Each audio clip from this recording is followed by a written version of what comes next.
Dans cette vidéo, on va introduire la notion de vecteur.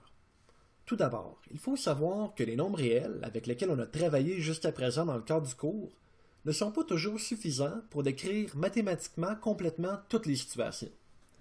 Par exemple, si j'affirme qu'une personne se déplace de 30 mètres, eh bien, je connais la longueur du déplacement de la personne, mais j'ai aucune idée de la direction dans laquelle s'effectue le déplacement. La personne a pu se déplacer littéralement dans toutes les directions.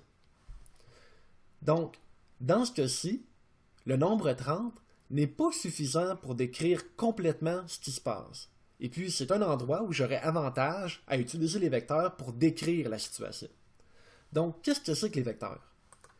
Eh bien, un vecteur, c'est un objet mathématique, habituellement représenté par une flèche, possédant les caractéristiques suivantes.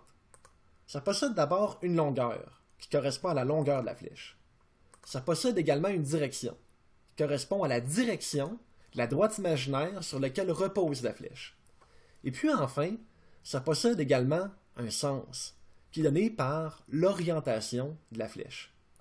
Donc, si je prends par exemple les deux vecteurs qui sont affichés maintenant à l'écran, eh bien ce sont deux vecteurs qui ont la même longueur, la même direction, puisqu'ils sont parallèles, mais qui ont des sens différents, puisque les flèches ont des orientations opposées.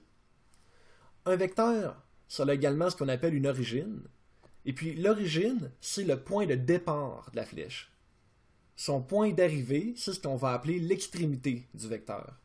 Donc, si je viens placer à l'écran les points A et B de la façon suivante, eh bien, l'origine du vecteur correspond au point A, et puis son extrémité correspond au point B. Alors voilà, ça complète cette vidéo.